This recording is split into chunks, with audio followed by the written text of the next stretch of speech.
Do you know what AI actually stands for? It's artificial intern.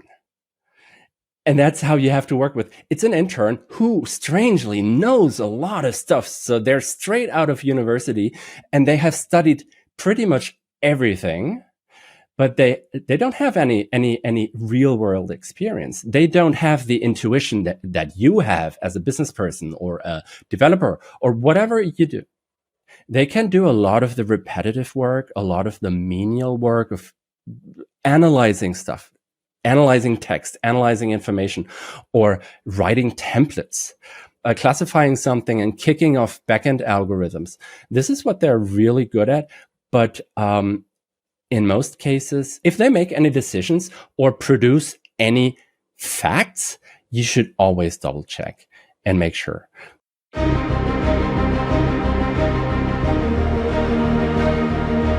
Welcome to Startuprad.io, your podcast and YouTube blog covering the German startup scene with news, interviews, and live events. AWS is proud to sponsor this week's episode of Startuprad.io. The AWS team compromises former founders, CTOs, venture capitalists, angel investors, and mentors ready to help you prove what's possible. Since 2013, AWS has supported over 280,000 startups across the globe and provided $7 billion in credits through the AWS Activate program. Big ideas feel at home at AWS. And with access to cutting-edge technologies like generative AI, you can quickly turn those ideas into marketable products. Want your own AI-powered assistant? Try Amazon Q. Want your own AI products? Privately customize leading foundation models on Amazon Bedrock. Want to reduce the cost of AI workloads? AWS Trainium is the silicon you're looking for. Whatever your ambitions, you've already had the idea.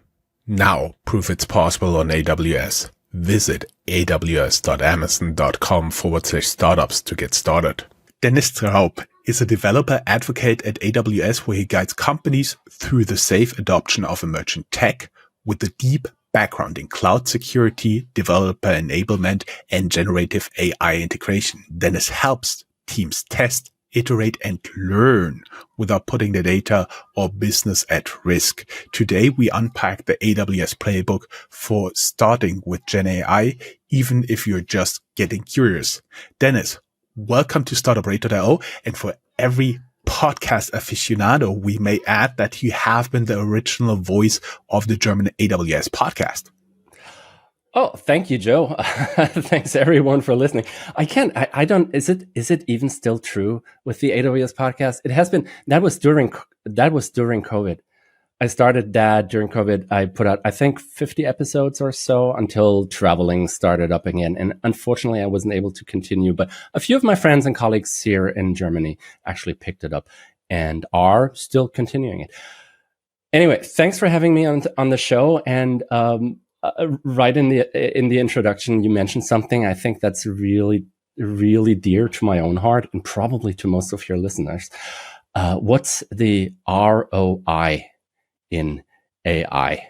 I think that's a question that many people have, including myself, quite often. So I'm happy to talk about this today. When people talk about AI, what comes to mind is ChatGPT doing everything with it, but it's a chat window plus what has been in the news on and off is Elon Musk's Grok for either very great or very bad answers. So everybody who's only heard about that, how could you get started safely with Gen AI? Well, I think most importantly, first of all, it's important to understand what generative AI actually is, how it works. Not in detail. You don't have to. I don't have a PhD in math. I don't really understand math, but you don't need to have that. But it's important to have a foundational understanding of how these models work and specifically what they are not. They are not people. They are not human beings, even though they talk like human beings. And Andrej Karpathy, one of the people who do a lot of foundational work in AI, he actually said LLMs are like stochastic simulations of people. So they behave like people in a certain way in terms of putting out text saying something, but they behave like this friend that some of you may have had in the past. I certainly did. That person who knew everything, and when you asked them anything, they would have an answer, and they were so convincing with what they said. But once you started questioning, you might have realized, well, maybe it's not really what they're saying, or maybe they are not as sure as they think they are. So I try to compare AI models, generative AI language models, compare them with this kind of friend who would like to know a lot and probably knows a lot as well, but sometimes confuses things and isn't really aware, or doesn't want to show any weakness and tries to bring across whatever they come up with as convincing as possible. And that's what's really important. AI does not know anything. AI has been trained on the entire internet, basically, on a lot of text material. And what they do internally is just whenever you type something, whenever you send something into the language model, it looks at what you wrote, and then it compares it to what it has read in the past. And then it comes up with, well, when I had this sentence, most of the time, the next word was this. So it learns during training, it learns to relate concepts with each other without actually understanding the concept. Take a cat and the word flurry, and an LLM sees these words together very often when being trained on the internet. And then it knows, I'm doing air quotes here, it knows that cats and flurry somehow relate to each other and may create text that puts these two words together. This is very simplified, but that's effectively how it works. It does not understand anything. It is extremely well trained in terms of pattern recognition, and it repeats patterns that it originally saw. And many of these patterns have been scientific papers, lexical articles, and all kinds of information where people convincingly describe what they are talking about, because they are convinced, because most of the time it's actually true. And the model just adapted this way of communicating. That's why it sounds convinced. It is hard to find any text on the internet where somebody says, I don't know. This is why most models also do not respond with, I don't know. They just come up with stuff. And that's what's really important. AI models know a lot, but often have a hard time to really put the things together in a way that it's really factual. And that is something that you should be basically aware of. If you know that, then you can deal with it in a certain way. Then you know, I shouldn't rely on it. It's not that they're not good enough yet. The way these models work, they will never have actual understanding of what they talk about. They will always be pattern recognition algorithms. And if you understand that, you can work with them. Like, I like to think about them as another thing is like do you know what AI actually stands for? It's artificial intern.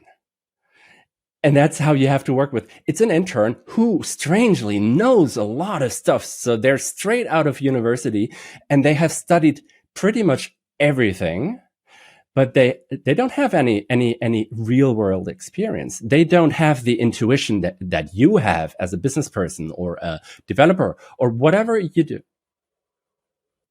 I have the exact example for this. For example, I'm using a lot of chatbots for many different functions, and I've come to use them for evaluating pitches, guest pitches, for the very simple reason I get up to 30 a week during summer, and during winter it can be 60 to 100. That only makes sense for me to reply if it's not template, if it's not AI generated. And so you mean people approaching you because they want to be on your podcast? Okay. Exactly. And so basically, at first I was copying simply in the email, and the AI of choice gave me back a potential reply. But then I told it, okay, I want you to first evaluate what this actually is. How likely is it that it's written by an AI? What percentage is by human? And then give me a pretty fair assessment of X, Y, and Z, and this and this and that. And then only when I know that there is less than 50% AI involved, I look into the email, tell the AI what to do, what kind of reply I want to send, and then it goes out. And that's the thing. One of the things that these language models are really good at is classifying text, because they have seen so much text during their training that it's very easy for them to classify text. If you help them understand what the premises are, what the conditions are, what the requirements are that you're looking at, so they can classify. What they're really bad with is coming up with facts, because they do not understand the concept of facts. They're just numbers, and text can be represented as numbers, which is why summarization, classification, and similar tasks are very easy, but there is no actual understanding. And the use case you just described is, I would be interested in understanding how many false positives you have, in terms of how many supposedly AI generated pitches you unfortunately sort out because maybe the model or maybe the person actually writes like an AI, and it's getting harder to actually distinguish between well-trained AI language models and actual human beings. There are some indicators right now. They may be out of date by tomorrow because things evolve, and especially people who build systems based on AI to actually obfuscate the fact, to hide the fact that they're using AI. They're working on this as well. But let's get back to the intern, the artificial intern. Like every intern, especially if they know a lot, they're fresh from university, they are really excited about the job, and they are really excited about learning about what they can do, about your industry, about your use case, your products, your customers. At the same time, they have no intuition. They don't have any real world experience that they can reflect on whenever they approach a new task or have a new challenge, to reflect on and say, well, I saw something similar sometime in the past and it worked this way. And they can start abstracting and mapping and matching and coming up with solutions. They just know their textbooks. They know what they studied. They don't have the intuition. So it's your job, if you work with an AI, it's your job. You can give them a lot of tasks, but you always have to double check. They can do a lot of the repetitive work, a lot of the menial work of analyzing stuff, analyzing text, analyzing information, or writing templates, or classifying something and kicking off backend algorithms. This is what they're really good at.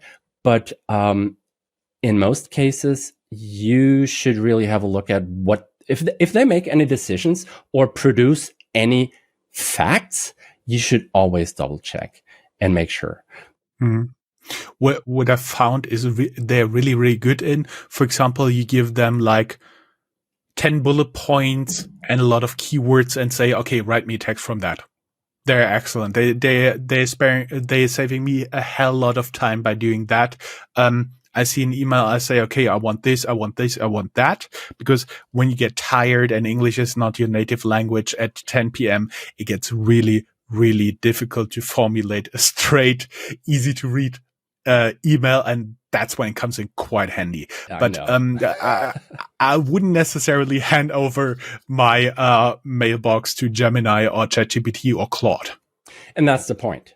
I just want to know, we cannot hand over the mailbox. So how do we get to really start safely as a company with AI? Most importantly, don't give any AI system the keys to the kingdom. And your mailbox, especially if you're a founder, most likely is your key to the kingdom.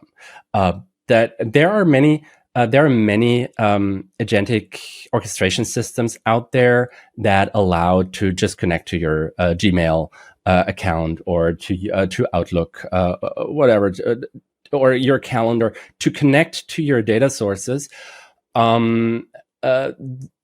It's useful as long as you don't let it act on this information. Or at least not let it act without you double checking before it actually acts on this information, because in fact, it would be able to delete all your emails, including important information. It may be able to actually send an email to somebody, and it may not be the mail that you want this person to get. So there's certain risks whenever you give an AI or anyone, like the intern. Would you give your intern access to your mail account? I just had in mind as when you said, for example, my wife has a pretty common first name, and instead of sending her an invitation to a date, I send it to a potential client.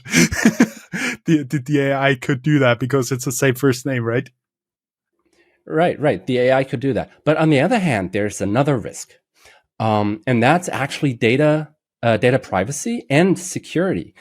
Because if you give a language model access to your email account, it has access to all private information that's inside this email account. This includes private information about you, but it may also include PII, personally identifiable information, of customers, of other people. It may even include specific sensitive information like health information or like relationships between a lawyer and client. And there are certain pieces of information that at least in Germany, there's even more protection around it. And you can actually go to jail if you expose your client's health information or your customer's health information. You can go to jail for that. And it's you. It's not your intern who goes, it's you who goes to jail for it. So what's really important to acknowledge is the fact that in your emails, there's a lot of personal information, whether it's sensitive or not. It is personal information.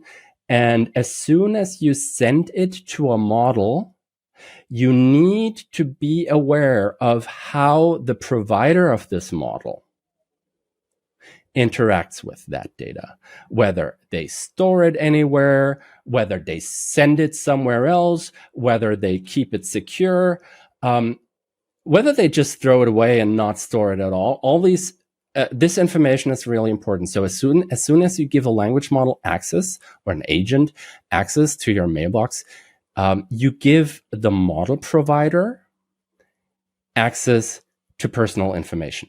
You give your model provider technically access to all the private information that your customers, that your family, that you yourself have entrusted your mailbox with. And I mean, even if your customers wouldn't care, it would be a GDPR headache.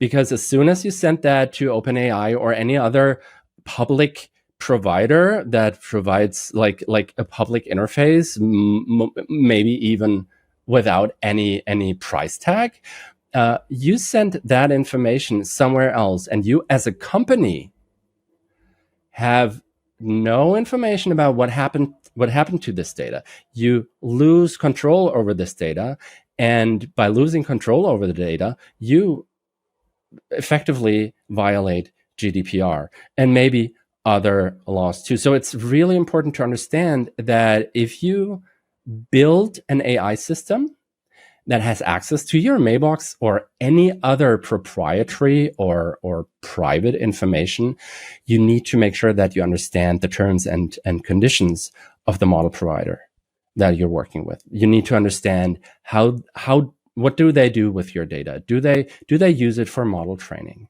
Do they store it somewhere to make it available to authorities when they ask for it, for instance, or maybe even outside the European Union? This is a very important piece of information, especially if you work with publicly available APIs, and even more so if you work with APIs or providers that don't charge you. It should be a fairly well known fact nowadays that if you don't pay with money, you usually pay with data, especially with services on the internet, and that's most likely what happens with many providers. I'm not going to name any names. It is up to you to have a look at the actual conditions, and there are ways to work around that. Most major model providers provide ways to use their models that are GDPR compliant, or that allow you to use these models GDPR compliant. The models themselves are never, or a tool that you use is never GDPR compliant by itself. It's always about the way that you use it. But most commercial model providers actually have options that allow you to build GDPR compliant systems with their models. But it's usually not their chat interface. That is exactly because what I was going for, because why wouldn't you start with a chatbot, and how would you look in a company, like on a meta level, for the first real project they can use, they can do with AI? And I have to admit that made me a little bit nervous, because currently I have somebody coding an AI-based chatbot for my website here. So there's two questions. The first question, why I wouldn't use why I wouldn't build a chatbot. And the second question is what I would look at when I would go into a company, or I would think about a use case that would actually make sense. And that's an interesting question. First of all, I would not necessarily say I wouldn't build a chatbot. A chatbot can be a good use case, but most of the time it isn't. The thing is, let me step back just one little bit. We, as in everybody who's trying to use AI or trying to figure out how to use AI in a useful way, are we're falling in a certain trap. And it's completely normal to do that. We are trying to solve problems that we have, most of them we have already solved, or the problems are inside of what we can imagine fairly easily. And that reminds me of back in the day, back in the 90s, when the World Wide Web became a thing. I don't know if you had been around. Joe, you probably have been around. I have been around. I don't know about the listeners, but if you have been around back in the day, when we started building websites or web pages or home pages, as we called them back then, we were mostly trying to replicate what we already knew. So we had yellow pages on the internet where you could find web pages like yellow pages with classification systems that were based on traditional libraries. Everybody had a home page, which was more or less a business card. And we tried to replicate print material onto the screen, which was really hard because most screens, MySpace. even before that, most screens only had 800 by 600 pixels. Early HTML didn't really allow you to position stuff. It's still hard nowadays, but back then it just didn't work. The lineup lines, so the connections to the internet were so slow that you couldn't really use images. And it was really hard. So every company said, well, we know we need to be on the internet now, just like they say nowadays, we need to use AI, but it doesn't really work. And where's the ROI? in this? Where's the ROI in putting my brochure, my print brochure, onto the screen, and it's terribly slow for customers to load and display? Or what sense does it make? Do you know what came to mind when you talked about terribly slow? The sound of a dial-up connection. Right. Exactly. And that's the thing. We tried to solve traditional problems with this new tool, with this new technology. We tried to use traditional means and just map them onto the screen. And that didn't work because the screen is not made for printed stuff. The screen is not a thick yellow pages, a tome of addresses, of phone numbers for businesses. That's not what it is. And over time, more and more people, and it took a few years, more and more people started realizing there's a completely new way of thinking about things. And that's where Google started. And Google started replacing traditional yellow pages. That's when Amazon started. Amazon started replacing traditional brochures on the internet where you could read what you could buy and then pick up the phone or send an email to the retailer to tell them, oh, well, I want this as a mail order. That's when eBay came around, when Wikipedia or Wiki as a principle started to come around, when things like Facebook and Twitter came around, when we started to embrace the new medium and actually use it for things that we couldn't even imagine before. Traditional classification systems, like in libraries, they are important in libraries because they have to deal with shelf space. They have to put the book somewhere. And they cannot put the book everywhere. But with the internet, with hyper data, with hypermedia, you can put the book literally everywhere. You don't need classification systems, or you can have adaptive classification systems. You can have dynamic classification systems. You can even create something that looks at how many people actually read your book and cited from it, which effectively is Google. How many people actually visit your homepage, your website, your application, and actually link to it from their page? That is what Google looks at. And it's the same situation all over again, in my opinion, with AI. We're still trying to solve old problems with the new tool, and we haven't really figured out what's the exciting new thing that we can build with this tool that was prohibitively costly in terms of money or in terms of time, so that we didn't even think about doing it. Imagine back in the day before we had the internet and mobile phones. Imagine back in the day, you live in Germany, I do. When I called my relatives in the US, or when my family called relatives in the US, that happened once a year on Christmas, and every family members had about 5 seconds to talk to them because it was an intercontinental call, which was so expensive. So we never talked to our relatives except on Christmas. When I went on vacation and I sent a postcard back home, most of the time the postcard arrived 2 weeks after I arrived back home. And right now, with mobile devices, with the internet and everything, we talk to people all over the planet all the time. Yes, I vividly remember what a revelation it was when I was studying in the US or working in China, when I could use Skype to call people for local rates.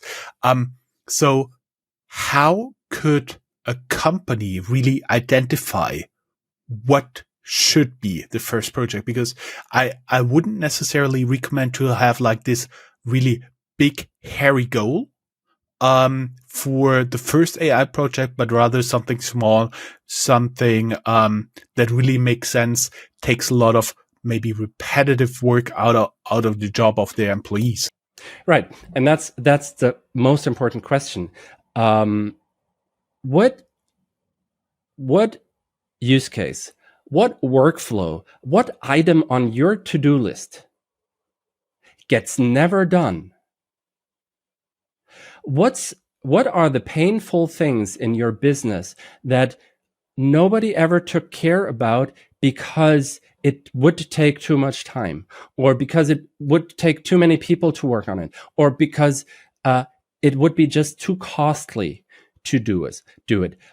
What are the things that if you had a magic wand and you could make them go away? So the daily tasks, the menial things, the things that bother you all the time, but they need to be done, or they should be done, but I don't get around to doing them because I have so much to do.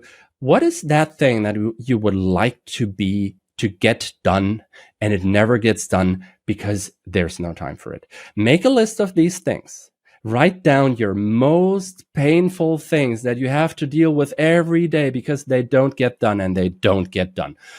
And then have a look at them and think about, is this something I could hand over to an AI? Safely hand over to an AI. Right, safely. Maybe not in its completeness. Maybe just a small part of it. And if you want to build a startup for a certain industry, talk to the people in this industry. Talk to them. Ask them this question. What is the one thing that has been bothering you for the last 30 years since you started in this industry? What is the one thing that's bothering you, but nobody ever took care of it? And then think about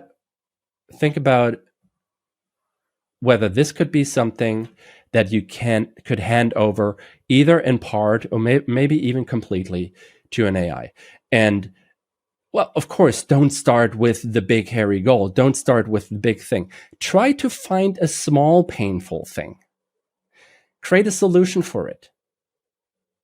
And then go back to the customer, go back to the market, go back to the person you talk to in the industry, or go back to yourself if it's for yourself, and see, does it actually... Do you know, Dennis, what my consultant mind was making of what you say? Basically, you put a lot of your employees into brainstorming session. They come up with 20 problems. You cut it down to 10 problems that are really efficient if you could automate or partially automate them. And then you start with the easiest.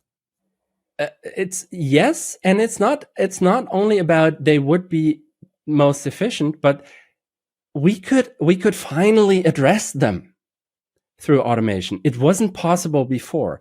That's the thing. If we try to address problems that we already automate and we could make them more efficient, that's not innovation. That's optimization. That's a good thing. I'm not saying we shouldn't optimize. We should optimize, but that's not innovation. That's not the breakthrough. That's not the next Google. That's not the next unicorn startup. The next unicorn startup will solve a problem that everybody has, but nobody even knew that they had it. Or nobody even thought of solving it because actually solving it wasn't even possible before. And this can be a small thing. This can be a tiny, small thing. It doesn't need to be a big thing. It can really be a small, tiny thing. And if you have something like this, you effectively have a money printing machine because everybody's going to tell, whoa, I didn't know that's possible. Right? I don't have the solution for you. So I cannot tell you it's this or that thing. That is something that you need to look into with your specific expertise, with your intuition, with your background, with your creativity. But what we've been doing most of the time with AI in the last 2 or 3 years really was trying to use AI to solve problems that we are already solving and making them more efficient, making them less costly, reducing cost. Unfortunately, firing people and replacing them with AI to then figure out, maybe that wasn't needed those people, right? Maybe it wasn't the best idea. Maybe we shouldn't have listened to the promises of AI now replacing everyone. AI is something that can help you solve new problems. And AI shouldn't be used to solve a problem that's already been solved. unless you are in the optimization stage. Big enterprises may be in that stage, and big enterprises may be doing the right thing when they're looking at their processes and workflows and everything and think about, well, where are the bottlenecks? Can we apply this to individual bottlenecks in here to make the overall process more efficient or more scalable or whatever? But especially in the startup space, you want to innovate, and innovation is creating something new or solving a problem that everybody thought was not solvable or didn't even think about solving because we didn't think about calling our relatives in the US every day because it just wasn't possible. It was too expensive. Right? I see. I would be wondering what for our audience would be their first GenAI use case idea and what's holding them back from trying it. Drop your comment or DM us on LinkedIn. We'll be back after a very short ad break.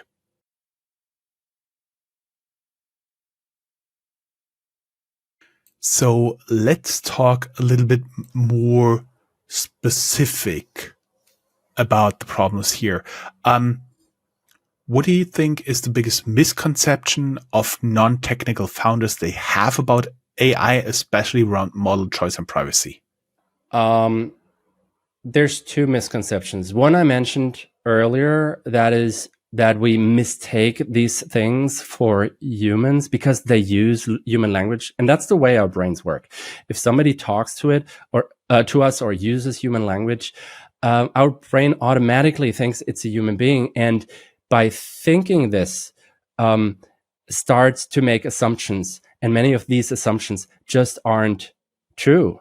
And these assumptions lead us down a path where we get disappointed, where we get frustrated, where we feel like, well, this just doesn't work for me. AI just doesn't work for me. It isn't there yet. It will never be a human being. It will never be able to actually replace a human being in that sense. However, its capabilities are incredible, but they are slightly different. So that's the first misconception. And one of the things that we tend to do is give it names, and which makes it even harder for us. Like I remember we had, I can say it because I don't have a device in here. There's Alexa from Amazon. Alexa, the device, which uses human language. It talks to us. And when I talk to Alexa, at least the original version, not Alexa Plus, when I talked to the original person and I asked it something and it didn't know or it didn't understand me because it was just rule-based more or less, it would say, I can't answer that question. And I would get annoyed. I would feel frustrated because due to the fact that it was speaking to me with a human voice, something inside of my brain thought it's a human being. And the next thought was, not even consciously, but probably unconsciously, how stupid are you? Why don't you understand? And that is, there's a break in communication happening because my brain makes some assumptions that the technology doesn't fulfill. So I was frustrated. The technology doesn't care.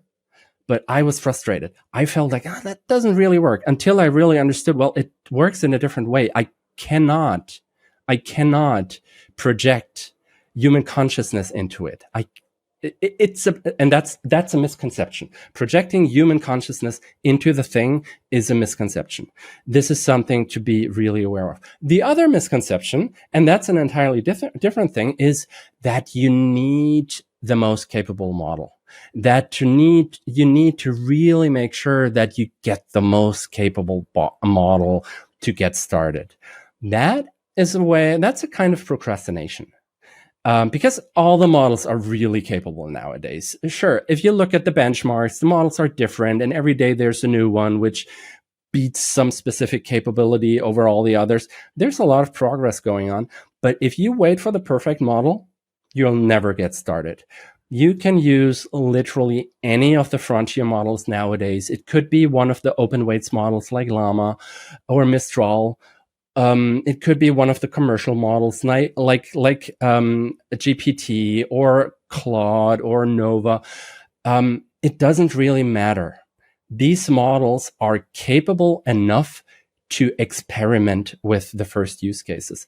And once you've experimented and once you've found a product market match, once you've found a use case that really works, then it makes sense to think about, well, does it make sense to maybe use a different model that's a bit more capable in this specific use case? Or maybe it makes sense to introduce a second model, which is less expensive for part of the use case, because for instance, for summarization, I don't need any reasoning capabilities.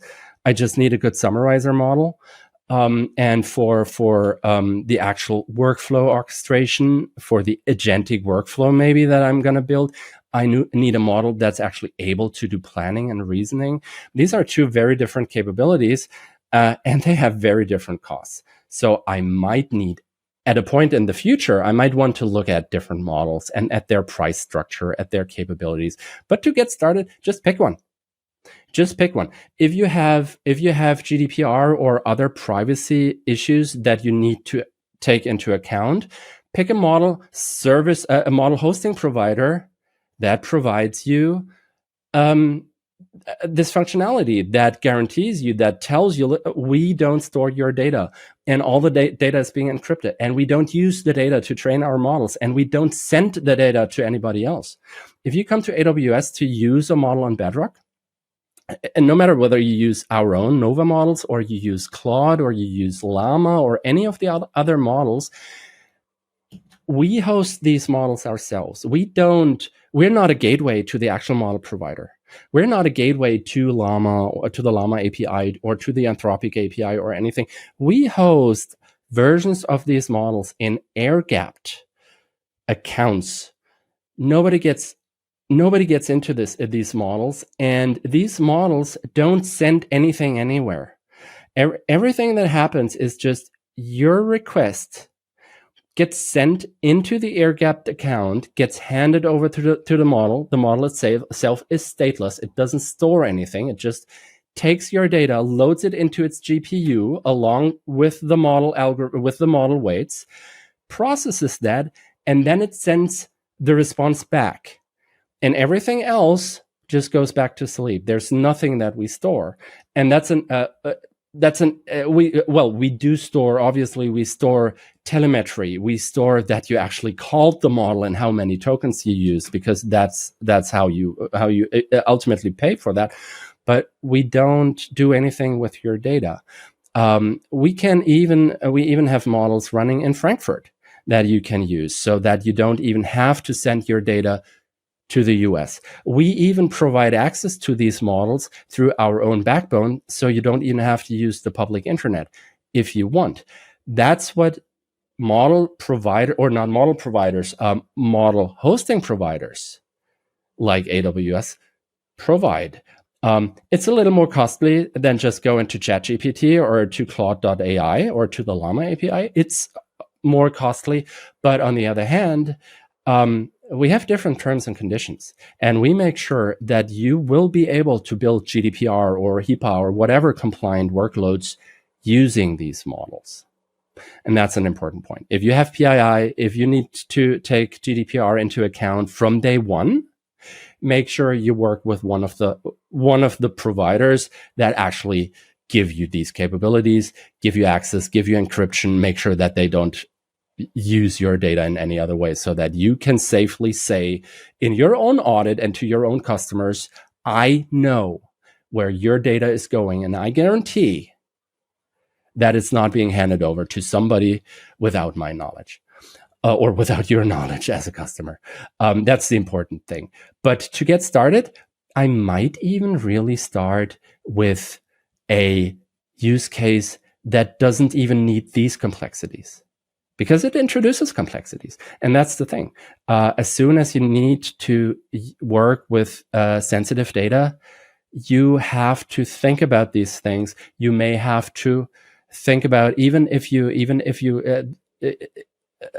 have a workflow that uses data from your database, which goes through a model in a GDPR compliant way and gets displayed somewhere to a client, you still need to make sure that the data isn't being displayed by accident to somebody who shouldn't have access to them. So you need to be able to ensure authentication, authorization. You need all the security and compliance mechanisms that make sure that not a random person on the internet or just a random person inside of your company is able to just use the agent and access your customer data. I see. I was wondering for our audience, if you could safely test any AI idea without risk, what would you build? Tag us or reply to us on Substack or with your moonshot. I have 2 final questions for this interview, Dennis, because we are already recording for more than 45 minutes. But I do believe there are very important thoughts before you even start thinking about applying AI. And we already know you guys support different models. You are more the infrastructure provider for something like this. But I was wondering, have you seen any clever AI adoption stories where companies started small and then scaled rapidly? Well, the first thing really that I would look at is, do I even need AI for that? Many of the things that we're trying to solve with AI nowadays, they have already been solved. And probably in a good and much less expensive and much less ecologically impactful way. If you have a calculator that can add up 2 numbers, use a calculator. Don't ask an AI to do it for you. First of all, it isn't very good at it. Well, they're getting better at math, but why would you start up an entire cluster of big NVIDIA GPUs to get the sum of 2 numbers? You shouldn't be doing that. So first of all, don't try to solve already solved problems. And the second thing really is, again, look at the painful things that nobody ever tackled. Look at something that has been bothering you or your customer for a long time, and it hadn't been addressed because everybody said, well, it just doesn't work, and we don't have the time to do it ourselves. It's actually pretty good closing words. We will be back for 1, the founders vote for our premium subscribers on Substack and YouTube. And 2nd, you'll be back for a 2nd interview where you get more hands-on when you go through all the thoughts you had that you need to think through before you can even get started on AI. Great. I'm looking forward to it. Me too. Have a good day. Bye-bye.